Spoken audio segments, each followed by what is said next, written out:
Coucou tout le monde, bienvenue sur notre chaîne YouTube. Viens et suis-moi, écoutez, prête l'oreille. Je suis Vaya Prière et je suis heureuse de pouvoir vous retrouver aujourd'hui pour cette deuxième vidéo de la semaine. Dans notre première vidéo, chers frères et sœurs, nous avons étudié AG et j'espère que vous avez retrouvé les enseignements que j'ai pu partager dans la première vidéo et que vous avez que vous avez été édifiés et que vous avez commencé à considérer vos voix comme AG, comme ces versets d'Écriture nous ont enseigné. Maintenant, le plus gros livre, Zacharie. Rappelez-vous que Zacharie vit en même temps qu'Agé, que c'est un prophète qui est très différent. Il enseigne avec un autre style. Agé est plus pratique et Zacharie visionnaire. Là où Agé est tout au sujet de l'ici et maintenant, Zacharie pointe vers l'avenir.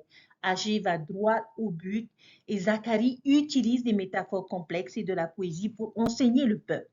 Agé a encouragé les gens à se mettre au travail sur le projet en cours, tandis que Zacharie les a encouragés à mettre leur espoir dans ce qui allait arriver dans le futur.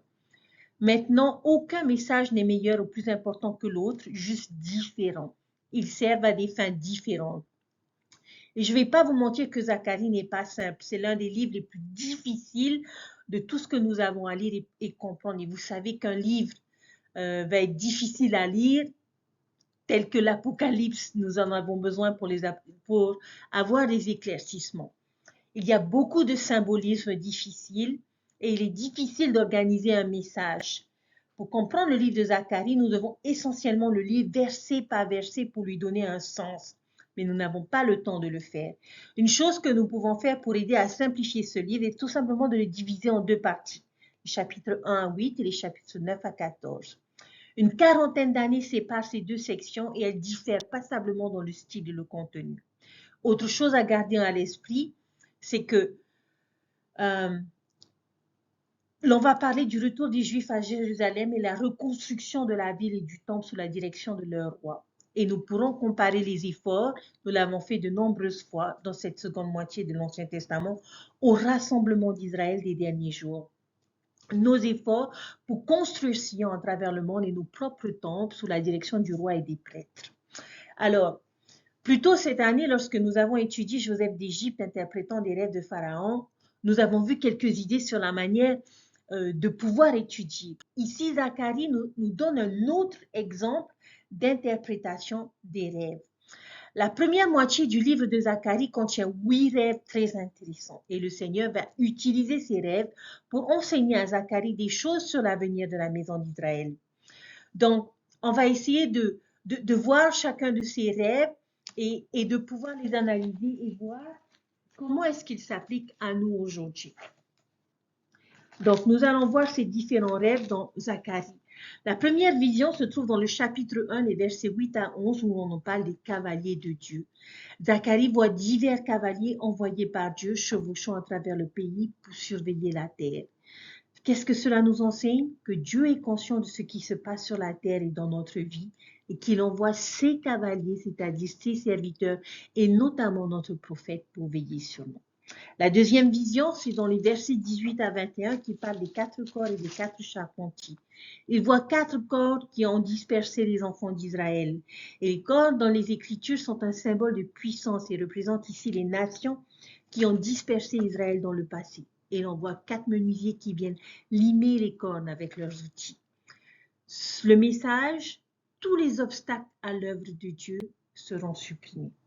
Chapitre 2, l'homme au cordeau. Zacharie voit un homme mesurer les limites de la ville de Jérusalem et suggérant qu'il existe des plans pour la reconstruire. Et l'ange dit à Zacharie de dire à l'homme qu'il est inutile de mesurer la ville car elle sera si grande qu'il n'est pas nécessaire de construire un mur autour de lui parce que le Seigneur lui-même sera un mur de feu autour de lui et la lumière à l'intérieur. Tous les peuples et nations qui y vivent se réjouiront.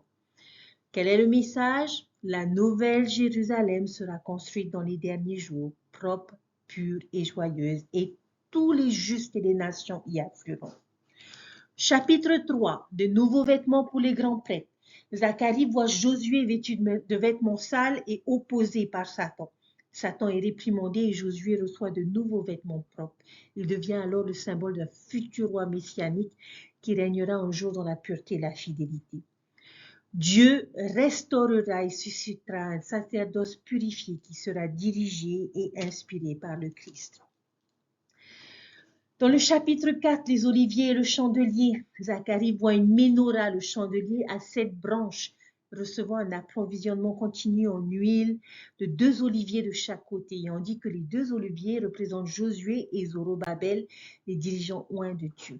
Tout ça pour nous dire que nos dirigeants, que Dieu déversera son esprit sur son peuple à travers ces dirigeants et qu'ils pourront devenir une lumière pour le monde. Dans le chapitre 5, on voit un gros rouleau volant qui glisse sur toute la terre, condamnant les voleurs et les menteurs. La Nouvelle Jérusalem sera un lieu gouverné par les lois de Dieu, exempt de crimes et de mal. Toujours dans le chapitre 5, la femme au pot. Zacharie voit une femme assise dans une grande marmite et on nous dit qu'elle représente la méchanceté. Un couvercle en pont est placé sur elle et 2 anges volants portent le pot à Shinar ou Babylone. Quel est le message? La méchanceté sera contenue et bannie de Sion. N'est-ce pas une belle image? Dieu va prendre la méchanceté, la mondanité, il va mettre un couvercle et la ramener à Babylone où elle appartient. Ensuite, nous n'aurons plus à nous occuper d'elle. La 8e vision, dans le chapitre 6, les 4 cavaliers. Zacharie voit 4 cavaliers qui chevauchent à travers le monde apportant leur pouvoir destructeur sur les méchants, mais ouvrent la voie à une terre paisible pour que les justes héritent derrière eux. Sion prospère, le temple est reconstruit et un grand souverain sacrificateur est couronné qui règne avec justice sur son peuple. La méchanceté sera détruite et Christ régnera sur la Nouvelle Jérusalem pour toujours. Chers frères et sœurs, je sais que c'était rapide et pas très approfondi, mais je vous invite à retrouver ces visions. Dans l'ensemble, j'espère que cela a aidé à nous donner juste un aperçu du message des derniers jours, des rêves de Zacharie. Relisez ces rêves et voyez ceux qui vous ont le plus intrigué. Et je vous invite à méditer sur certaines questions de manière à savoir comment est-ce que quel message vous a le plus touché. Vous pourriez, par exemple, vous poser la question, quels sont les obstacles à l'œuvre de Dieu dans les derniers jours que vous avez vus ou expérimentés? Quand avez-vous vu la puissance de Dieu aider à éliminer ces obstacles? Nous pouvons aussi réfléchir à ce que nous pouvons faire en tant que membres de l'Église pour aider à construire la Nouvelle Jérusalem dans les derniers jours.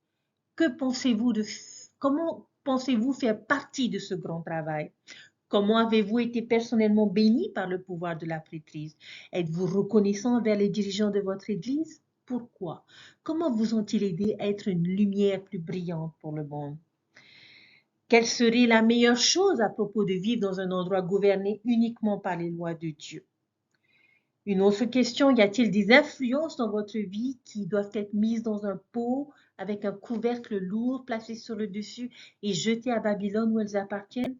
À quoi ressemblerait ce processus pour vous dans votre vie? Et êtes-vous prêt à le faire? Qu'attendez-vous de plus à vivre dans la Nouvelle Jérusalem? Il y a une autre grande partie dans la seconde moitié du livre de Zacharie qui parle de notre Sauveur Jésus-Christ, des prophéties sur le Christ. Ce sont des prophéties sur le Sauveur et des choses qu'il ferait ou expérimenterait dans sa vie. Ce sont des symboles et des métaphores que l'on retrouve. Dans Zacharie chapitre 3, on décrit le Sauveur comme un germe. Jésus est le germe qui pousse de l'arbre de David. Nous parlons de nos arbres généalogiques et Jésus sortirait de ce tronc de descendance royale. Ce sera une idée, comment dirais-je, Matthieu l'a mis en évidence dans sa généalogie pour montrer que Jésus était d'une lignée royale. La seconde prophétie concernant le Christ se trouve dans le chapitre 10 et nous avons 3 images, particulièrement à partir du verset 4. De lui est sorti le coin, de lui le clou, de lui l'arc de guerre, de lui tous les oppresseurs ensemble. Une pierre angulaire, un clou et un arc. Comment est-ce que le Christ ressemble à ces 3 choses? Il est notre pierre angulaire. Il est la fondation solide à partir de laquelle bâtir notre vie et notre Église. Solide, fiable et absolument nécessaire. Un clou, c'est quelque chose qui nous tient ensemble. C'est une attache qui unit, une force fournissant la puissance. Et l'arc, c'est une question intéressante que nous n'obtenons nulle part ailleurs dans les Écritures, à ma connaissance. Et nous pouvons relier cette image à une autre série de versets dans le chapitre 9. Si Christ est l'arc ou même l'archer, qui est la flèche? Qu'est-ce qu'il tire? Versets 13, 14 du chapitre 9. Quand j'ai courbé Judas pour moi, je marme Ephraïm comme un arbre, je soulèverai tes enfants au sillon. L'Éternel au-dessus d'eux apparaîtra et sa flèche partira comme l'éclair. Le Seigneur, l'Éternel, sonnera de la trompette, il sonnera comme l'ouragan. Judas et Ephraïm sont ses flèches. Les tribus et les disciples vont être projetés dans le monde à la vitesse de l'éclair. Donc on nous parle du travail missionnaire. Le Christ lance ses missionnaires dans le monde comme une attaque contre l'adversaire et ses forces. Ils sont son âme. Et nous devons le faire rapidement, directement et pénétrer droit au cœur. Une autre prophétie dans le chapitre 11 au verset 7, on nous parle de deux bâtons. On nous parle de faire paître des brebis. Donc nous connaissons le Sauveur comme étant le bon berger. Okay? Et lorsque l'on lit les chapitres 10, on voit cette comparaison du bon berger et du mauvais berger. Les dirigeants égoïstes et hypocrites parmi les gens qui ne le sont pas se soucient vraiment beaucoup des moutons. Jésus ne sera pas ce genre de berger. Il les nourrit, il les protège. Et Zacharie ajoute quelque chose à cette image. C'est un berger avec deux bâtons, pas un seul. Et ces deux bâtons, qu'est-ce que c'est? La grâce et l'union. Cela nous dit quelque chose sur la façon dont il conduit ses brebis, avec douceur, rempli de grâce, de gentillesse. Il le fait d'une manière unificatrice, contraignante et curative, tel un bon berger. Cela le fera pour les symboles. Mais maintenant, les prophéties. Quels signes de la vie du Sauveur nous viennent à l'esprit lorsque nous les lisons? Au chapitre 9, le verset 9, « Sois transporté d'allégresse, fille de Sion, pousse des cris de joie, fille de Jérusalem. Voici ton roi est à toi, bien à toi, juste victorieux, il est humble, moitié sur un âne, sur une ânesse. » Ici, on nous parle de quelqu'un qui vient conquérir les Romains, qui vient conquérir une ville, mais en fait, qui vient conquérir la mort. C'est l'entrée triomphale de notre Sauveur. Il n'entre pas sur un cheval de guerre, mais sur un âne. Et l'accepterons-nous en triomphe ou non?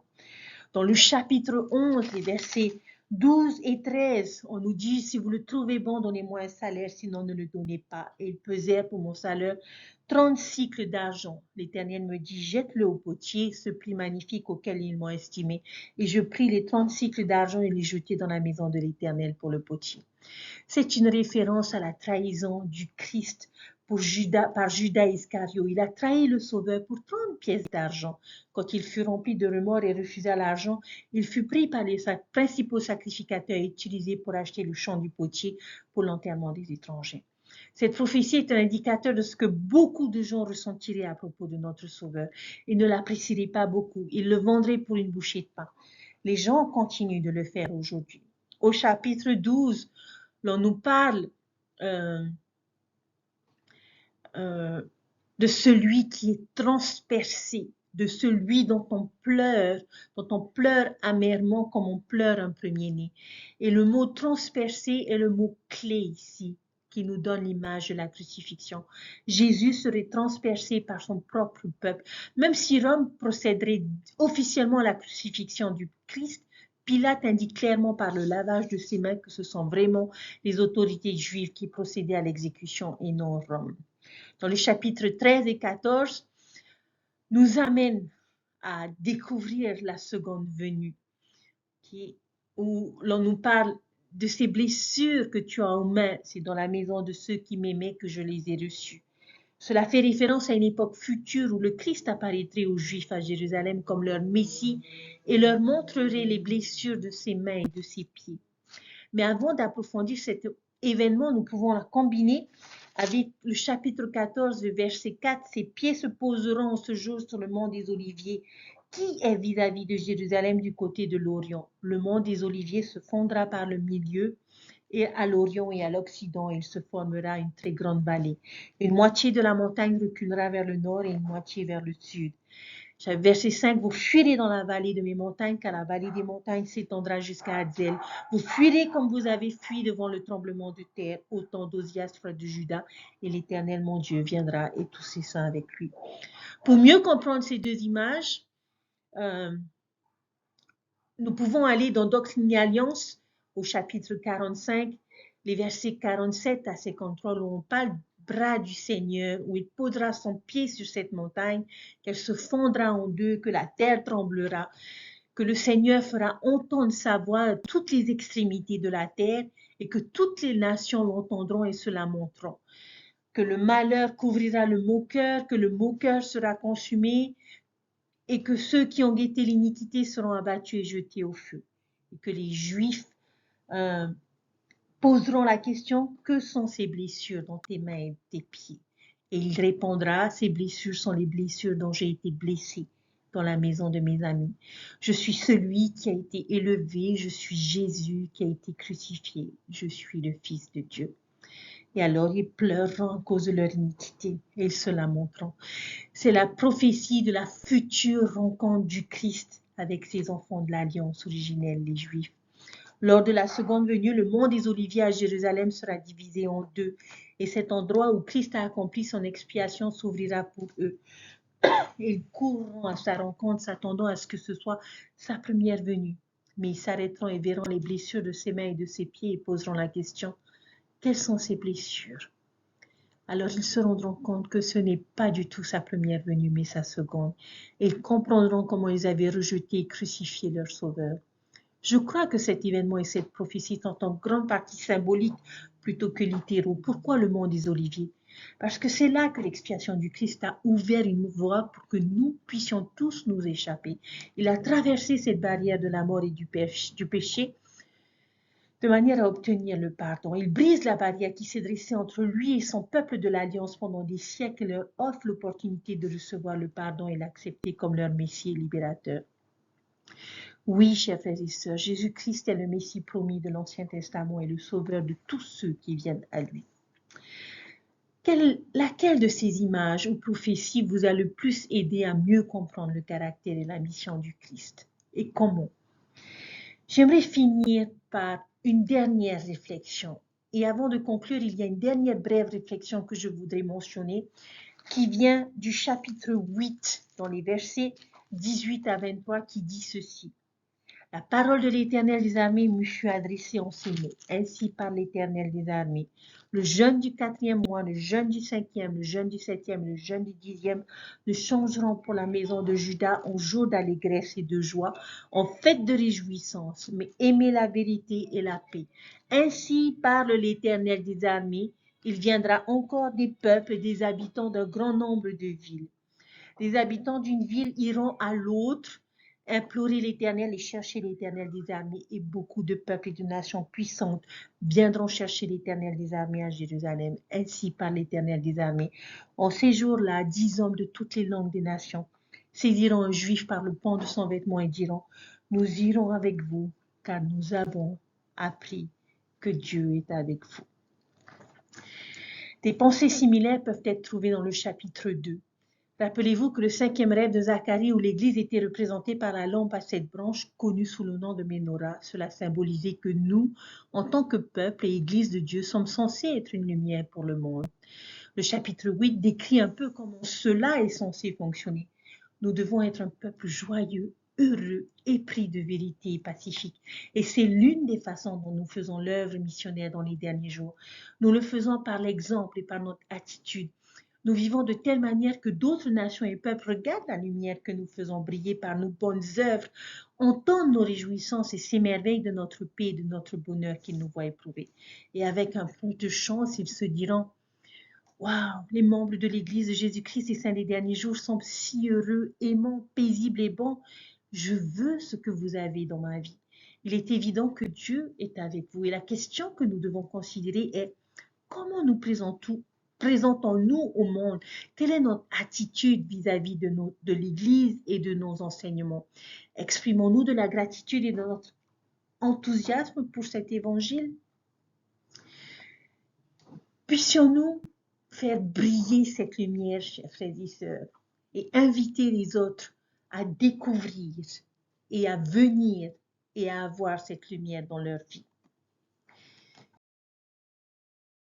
Il est clair que Zacharie avait beaucoup à dire sur le futur Messie et la manière dont il serait reçu par les siens. Mais plutôt que de condamner les futurs juifs pour ce qu'ils feraient, si nous cherchons à appliquer les Écritures dans notre propre vie, nous ferons bien de nous demander comment nous recevrons le Messie. Allons-nous vers lui comme notre berger? Faisons-nous de lui notre pierre angulaire et notre clou? Faisons-nous partie de sa flèche pénétrant le cœur des enfants de la terre avec son évangile? Lui avons-nous permis d'entrer triomphalement et humblement dans notre vie, ou l'avons-nous trahi et rejeté? Lorsque nous le reverrons à sa venue, contemplerons-nous ses blessures? L'aurons-nous déjà reconnu et accepté comme notre Sauveur avant que ce moment ne vienne? Chers frères et sœurs, je prie pour que nous ne le fassions et que ce moment soit une occasion glorieuse et joyeuse pour nous tous. Mais avant ce grand jour, chers frères et sœurs, puissions-nous éclairer le monde, et particulièrement en ce mois de décembre, où je suis persuadée que quel que soit l'endroit où vous vous trouvez, nous sommes invités à éclairer le monde. Puissions-nous, à travers nos actions, à travers notre amour, à travers nos petits gestes, partager cet évangile que nous connaissons et que notre Sauveur nous a donné, que nous puissions inviter les personnes à venir à lui et à obtenir cette lumière dans leur vie. Je prie que nous soyons bénis en ce mois de décembre, chers frères et sœurs, et puissions-nous, par des petites choses, éclairer le monde autour de nous et inviter les personnes à connaître notre Sauveur et être prêts à l'accueillir. Dieu vit et Dieu nous aime. Merci de me suivre, chers frères et sœurs. Je reconnais que cette vidéo est un peu rapide. J'ai peut-être pas été suffisamment en profondeur pour vous, mais je vous invite à le faire. Je vous ai donné des lignes directrices, je vous ai donné des enseignements que nous pouvons retrouver dans ces chapitres. Et je vous invite à les approfondir et à permettre à l'Esprit de vous enseigner. Je vous souhaite un bon week-end.